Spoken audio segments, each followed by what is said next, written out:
Hi, and welcome to Scott Talks. My name is Scott Slaughter, and I am the co-host and executive producer of The Only One in the Room.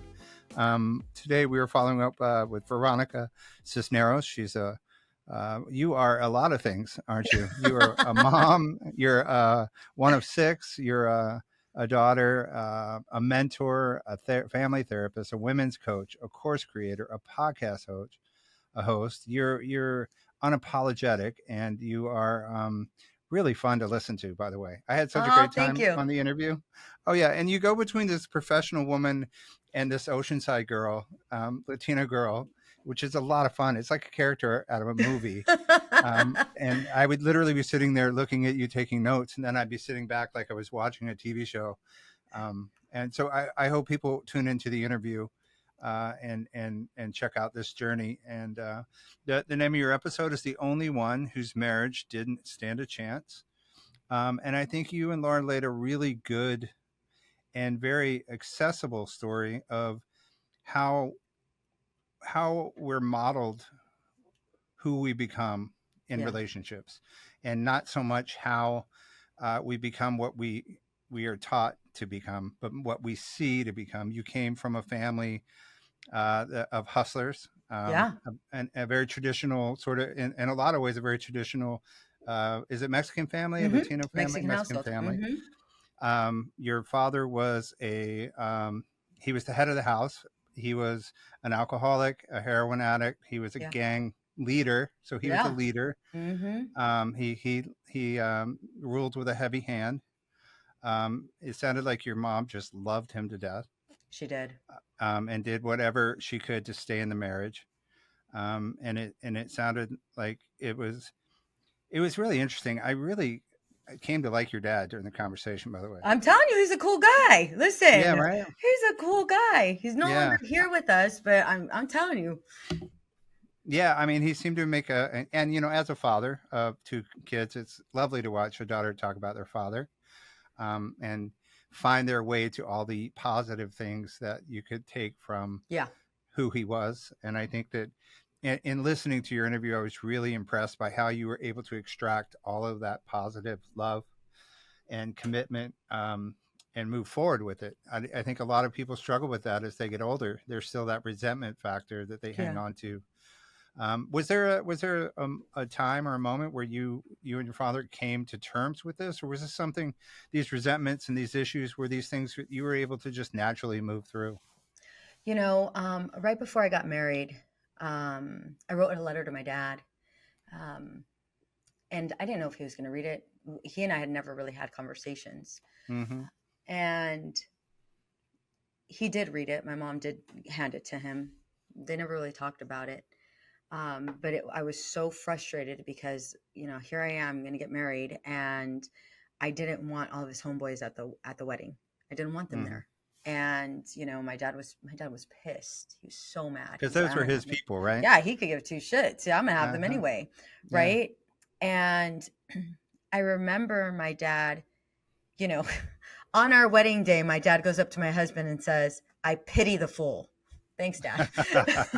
That marries his daughter, right? Right. That marries his daughter, right? Like, say it to somebody else. But But I remember when, we had that father-daughter dance. And I remember my dad looking at me and telling me how proud he was of me. Aww. And it was just this beautiful moment. My dad never really said these things. Like, you had to just really pay attention. And I now recognize that, I could carry all this resentment toward my dad. However, what good would that do to me? I'd be imprisoned by my past, past pain. And the reality was, my dad did a lot of things. However, I am who I am because of him, right? I don't take shit from anybody, even as I'm a professional. I'm a therapist. How many therapists talk like me? Like none, right? I'm able to build relationships. I was thinking I wanted to have you as a family therapist. I would have had a lot more fun back in the day. Yeah, I am who I am, and I show up authentically. I try to be as transparent as possible. I wouldn't have had that had I not had my dad, you know? And being able to be resilient. I knew how to box when I was 10. Don't get it twisted with the speed bag. Like, I could take that out like no other. And that's because of my dad. One of my greatest memories is my dad. My dad literally had Oceanside, this big old Oceanside tattoo. And then, I think it was like a dragon or something, the mural he had in the back. But there is sitting at, a flower tea table with my oldest daughter drinking tea. He doesn't even fit on the chair, and he's on this flower chair drinking tea with her. Like, that right there is my dad. And he passed on that tradition of sliding down dirt hills with cardboard boxes to my oldest. Like, that's my dad, thinking outside of the box. And now that I think about it, like, I wanted my practice to be something that was completely outside of the norm. And that right there is a reflection of my childhood, my relationship with my dad, my relationship with my mom. It's truly embracing outside the norm. Well, it just furthered to remind me that you don't run away from your past, and yet No. you really seem to put aside the things that don't serve you and grab the things that you can grow with, which I think it's just so hard. Now you go on and you meet Will. Like, there's a whole life here, so I know we're Yeah. jumping, but you go on and meet this man you fall in love with, and the first thing I heard in your story was he wasn't Mexican, and that Yeah. wasn't cool. No. You were not supposed to fall in love with a Mexican guy, Somebody who's or not not. I'm Mexican. sorry, who wasn't Mexican, Mm-hmm. and based on your father, bringing this man home might be, kind of a volatile thing. And he was in a red shirt, Scott. He was in a red shirt. What's wrong? Oh, the color. My bad. Yes, Yeah, the your colors. dad's. The first Yes, time my dad met him, he had a meeting at the house, and Willie shows up in a red hooded sweatshirt. he It's had no strictly idea. blue. Right. Strictly blue. And yet my dad, I don't know if it was Willie's energy, but my dad introduced him as his future son-in-law. Oh, really? Mm-hmm. Oh, I wow. thought he was going to get Okay. his ass beat. I'm just being Yeah, honest. yeah. But I no, was thinking no. that too. Mm-hmm. Um, He didn't leave with that red sweatshirt, though. He didn't leave with that red did you make him take it off? Oh, no, I wasn't part of that conversation. He picked up on it, huh? He got the hint. Sure. Well, you meet this man, and a lot goes on, obviously, but you find yourself at some point unconscious of repeating the behavior that had been Yeah. subconsciously implanted on you, and you have this epiphany of a choice, and you and your husband make a. I think that's a very common thing in today's society with marriage, is that we think we're miles away from who our parents were, but yet we're standing in their shoes Mm-hmm. and we don't know it. What allowed, and you work with a lot of people who run into this, is that the common theme? Is that the most sort of obvious thing that gets in the way of a successful marriage? We recreate our childhood. Yeah. If you look at my life, my dad was a gang member. I didn't know when he was going to come home. I didn't know if he was going to come home alive. My dad's a self-taught killer. My husband, a Marine. Also, you could say he's part of a gang, right? Yeah, he is. Yeah, depending on who you ask. And then I didn't know if he was going to come home. And my husband's a trained killer. Like, very parallel. Very parallel. A lot of different. My husband, didn't do all of the things that my dad did. However, at the same time, there were a lot of things that were similar. I'm over here chasing after a man that is going to get killed, And based on it the looks all choices. different to you. It looks like there's no way this Yeah, guy's no way. legal. He's decorated. He's being awarded, but yet he's really the behavior, the way you earn love and feel love are very much the same as you were taught visually from your mom and your father. And Absolutely. and then you had a partner who was willing to work on this with you, huh? He started to take in Yes. the journey as well. Explain to me how you guys got from that realization to maybe, because I know that everybody says the work, right? And the work is an ongoing process. I know there's never like, oh, we do a little work and No. we're all done. So, No. but tell me about maybe when you both did a little bit of work and then came back with some results and some things started to change for you guys. Can you remember something or pass on some hope for folks? Absolutely. When my husband came back, I didn't want to be in the relationship anymore. We were already received court papers on when it was our marriage was going to be dissolved. And Mm-hmm. he came back ready to go ahead and start it back up again. And I did not want to go back into a mess I didn't even know existed.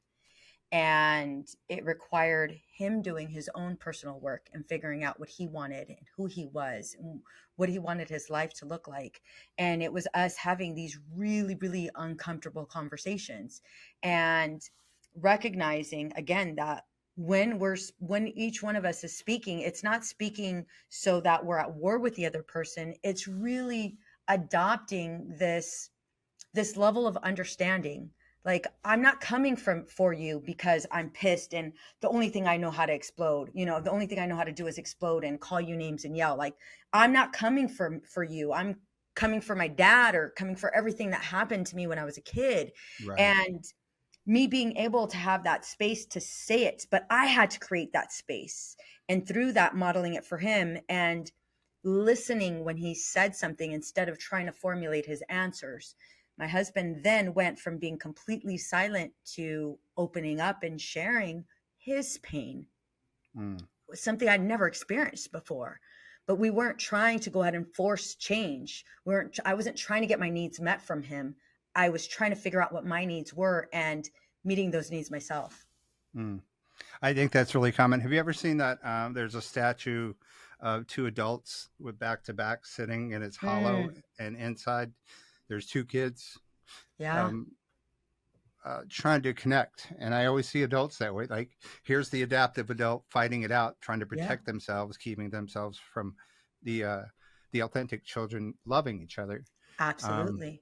Laura and I aren't married. We've decided that each day we choose to confront those challenges. We make a choice to be together each day. It's kind of been Absolutely. our thing. And we felt that this is my thing. I feel like the marriage license foregoes the work.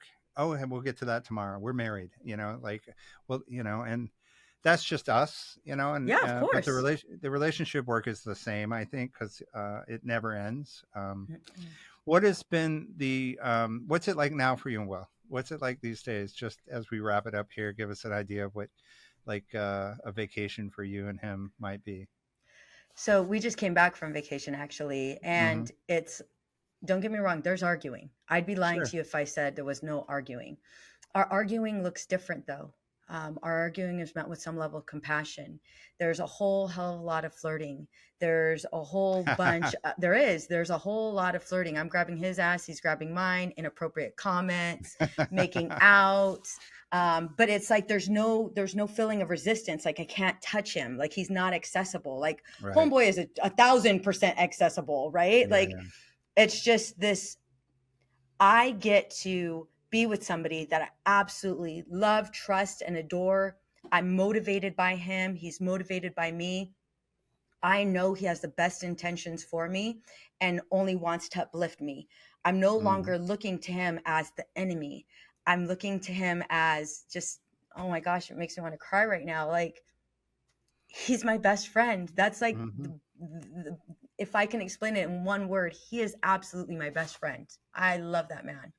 That's beautiful. And the last thing I'll say is I love all that. And, you know, I think what we get to show our children with that is something like, Yes. and look, I'll go back and I'll say this. I absolutely believe your mom and your dad, just like my parents, were doing the best they could with Of what they course. had.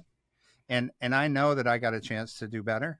I found something that I think models something better for my kids. And I Mm-hmm. hope down the road, my kids get to see something that they take into their own lives and they get to have a higher level of happiness, I guess. So I applaud you for all the work you're doing. I can't wait. I just sent your podcast to a friend of mine, Oh, thank you. because to Stacy Hunt, because I think Yeah. the empowerment thing and having fun with creating community around giving people hope is really Mm-hmm. important, and I think you're doing a great job of it. The podcast is called Empowered and Unapologetic. And then what is the name of your therapy company? Oh, it's Yeah, the Outside the practice. Norm Counseling, right? Mm-hmm. Yeah. Outside the norm Check out counseling. check out Veronica's website. Check out the And episode. general badassery. Yeah. Duh. You Duh. get the sticker. You get the pin. The badass. Yeah. Thanks so much, Veronica. Thank you both. This was amazing. All right.